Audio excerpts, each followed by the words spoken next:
నమస్తే రఫీ గారు, welcome to icon politics. నమస్తే భాష గారు. ఎస్ సార్, ఇప్పుడు లోకేష్ గారు రెడ్ బుక్ రాజ్యాంగం కాదు, రెడ్ బుక్ గురించి ఒక మాట చెప్పడం జరిగింది.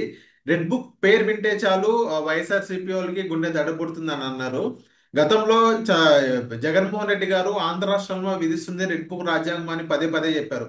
ఎలక్షన్ క్యాంపెయిన్ అప్పుడు కూడా రెడ్ బుక్ పేరు కూడా సరిగ్గా పలకని పరిస్థితి. ఈవెన్ కొడాలి నాని కూడా రెడ్ బుక్ తీసి మడిచి ఎక్కడైనా పెట్టుకున్నట్టుగానే ఆయన మాట్లాడడం జరిగింది. కానీ ఇప్పుడు గవర్నమెంట్ మారంగానే మొత్తం రెడ్ బుక్ మళ్ళీ మళ్ళీ పదే పదే మనం రెడ్ బుక్ పేరే వింటున్నాం.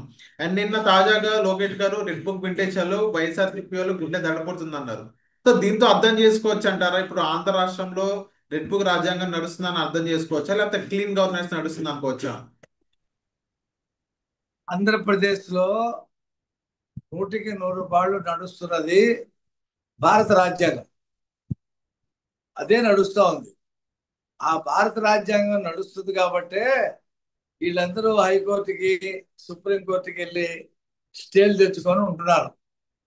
రెడ్ బుక్ రాజ్యాంగంలో నిజంగా అదే నడిపితే స్టేలు ఎందుకు వస్తాయి? అందరు జైలుకి వెళ్తారుగా. లోకేష్ గారు చెప్పినట్టు రెడ్ బుక్ చూస్తేనే, రెడ్ బుక్ పేరు వింటేనే వీళ్ళకి మొన్నటి వరకు ఫ్యాంట్లు తడిసిపోయాయి. ఇప్పుడు ఏకంగా గుండెపోట్లే వస్తున్నాయి. ఓకే. కొడాలనానికి 4 వారాలు సాగిపోయినాయి. హైదరాబాద్ లో సాధ్యం కాక బొంబాయిలో వెళ్ళి చేయించుకొచ్చాడు. బొంబాయిలో వెళ్ళి చేయించుకొచ్చాడు. ఓ పాత శ్రీశ్రీ గారు రాసింది ఒకటి ఉంది. అయ్యా, ఎరుపు ఎరుపు గురించి రాశా.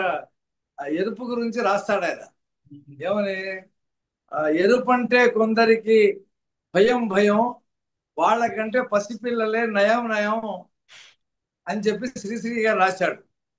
వీళ్ళకి ఎరుపు అంటే ఎరుపు బుక్ అన్నా, రెడ్ బుక్ అన్నా భయం భయం, వాళ్ళకంటే పసిపిల్లలే నయం నయం. అది ఇప్పుడు నిజమైంది. జగన్మోహన్ రెడ్డి మాట్లాడినా, ఎవరు మాట్లాడినా రెడ్ బుక్కే అంటాడు. సార్, కానీ సార్ ఇక్కడ మనం మాట్లాడుకోవాల్సింది ఏంటంటే రెడ్ బుక్ రాజ్యాంగం జగన్మోహన్ రెడ్డి గారు అంటారు. ఇప్పుడు మీరు ఎంత కావాలంటే అంత చేయండి, కానీ మేము మళ్ళీ అధికారంలోకి వచ్చిన తర్వాత దానికి పదింతలు చేస్తామని అన్నారు. ఇళ్ళ నుంచి బయటకు రావాలంటేనే మీకు భయం పుట్టాలని అంటున్నారు. ఆయన గత ఎన్నికల్లో వైనాట్ 175 అన్నాడు కదా. అది ఎంత నిజమో మళ్ళీ ఈయన 29లో వచ్చేది అదే నిజం. ఆయన కళ్ళగా అంటున్నాడు, అందులో పగటి కళ్ళగా అంటున్నాడు. రాత్రి ఎలాగో నిద్ర పడట్లేదు. ఆయన అనుచరులందరూ కూడా ఒక్కొక్కడు జైలుకి వెళ్ళిపోతున్నారు. కుంభకోణాలు బయటకు వస్తా ఉన్నాయి.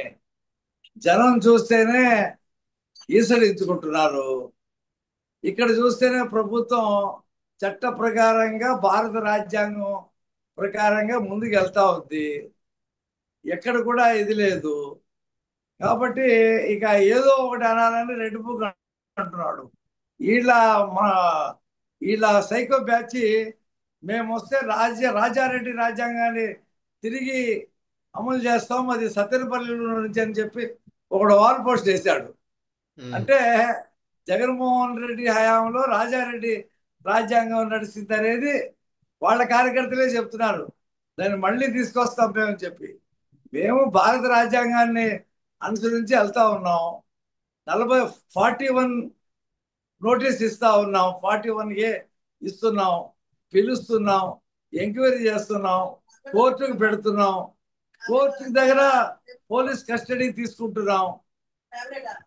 వాళ్ళకి రిమాండ్ విధిస్తే వాళ్ళు జైలుకి వెళ్తున్నారు. ఇందులో రెడ్ బుక్ రాజ్యాంగం ఉంది. కానీ ఇప్పుడు రెడ్ లోకేష్ బుక్ గారు కూడా రెడ్ బుక్ రాజ్యాంగం వింటేనే భయపడుతున్నారు. లోకేష్ గారు ఏ ఉద్దేశంతో అన్నారు? లోకేష్ గారు రెడ్ బుక్ రాజ్యాంగం వల్ల రెడ్ బుక్ పేరు వింటేనే అన్నాడు. అదే రెడ్ బుక్. మేము రెడ్ బుక్ లో రాశాం, రాజారెడ్డి రాజ్యాంగాన్ని అనుసరించి ఇష్టం వచ్చిన వాళ్ళు ఇష్టం వచ్చినట్టు ఏవైతే అమలు చేశారో వాళ్ళ పేర్లన్నీ రెడ్ బుక్ లో రాశాం. అది వాళ్ళకి ఆ కింద నుంచి పై నుంచి కారిపోతుంది. అది లోకేష్ గారు చెప్పింది. ఇంకా చాలా పేర్లు ఉన్నాయి. దాంట్లో ఒక పేజీ తిప్పిన కొద్దీ ఒక్కొక్కటి కొత్త కొత్త పేర్లు వస్తూ ఉన్నాయి. ఇప్పుడు ఈ రోజాకి కానీ, ఆ విడుదల రజనీకి కానీ వీళ్ళందరికీ ఉంది. వాళ్ళ పేర్లు కూడా రెడ్ బుక్ లో ఉన్నాయి. ఇది లేవేమో. కక్షపూరిత రాజకీయాలే అంటారు కదా సార్ ఇది? ఏమండి? ఇది కక్షపూరిత రాజకీయాలు అని అంటారుగా? కాదుగా, ఇప్పుడు వాళ్ళు చేసిన దోపిడీ క్లియర్ కనిపిస్తుంటే వదిలేయాలా? ఎందుకు వదలాలి? ఇప్పుడు ప్రజాస్వామ్యని దోచేస్తే వందలు వేల కోట్లలో దోచేస్తే ఇప్పుడు రజనీ దోచేయాలా? క్లియర్ కట్ గా ఎవిడెన్స్ తో పాటు ఆ క్వారీ అతను ఇచ్చాడు కదా, 2 కోట్ల రూపాయలు ఇచ్చామని. స్టే తెచ్చుకుంది ఆమె. ఎన్నాళ్ళు ఉంటుంది స్టేలో? కేసు ఏది జరుగుతుంది కదా. కాబట్టి రోజా ఆడుదాం ఆంధ్రాలో దోచేసింది, మొత్తం టూరిజంలో దోచేసింది. ఆమెది కూడా వస్తుంది, ఆమె పేరు కూడా ఉంది రెడ్ బుక్ లో. రెడ్ బుక్ లో అందరి పేర్లు ఉన్నాయి.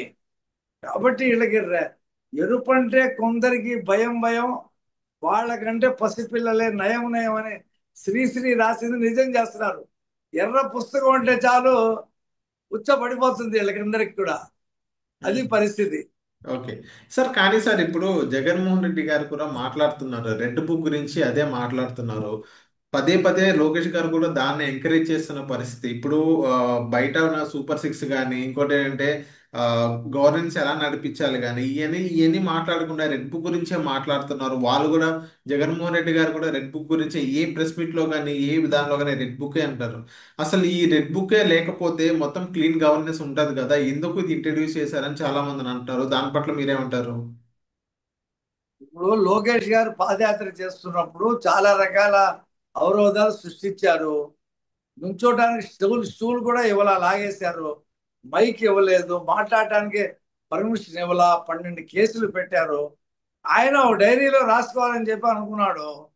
ఆ డైరీ అట్ట ఎర్రగా ఉంది కాబట్టి ఆయన రెడ్ బుక్ అని పెట్టాడు దాని పేరు. దాంట్లో రాశాడు. ఆ ఎర్ర పుస్తకం అంటేనే చాలు అసలు అందరికి తడిసిపోతుంటే లోకేష్ గారు ఏం చేస్తాడు? పేజీ తిప్పింది కూడా చాలా వైజ్ గా ఉన్నాయి ఓకే. ఇవన్నీ కూడా. ఓకే. ఇప్పుడు 3వ చాప్టర్ కంటిన్యూ అవుతా ఉన్నాయి. ఇంకా ఉమ్. చాలా చాప్టర్లు ఉన్నాయి దాంట్లో. ఇంకా ఓకే. 4 ఇయర్స్ ఉంది కదా. ఈ 4 ఇయర్స్ లో మొత్తం చాప్టర్లని క్లియర్ చేస్తారు. వాళ్ళకి వణుకు పుడతా ఉంది. అది పరిస్థితి. Okay. Okay. So thank you sir mic on politics వచ్చినందుకు.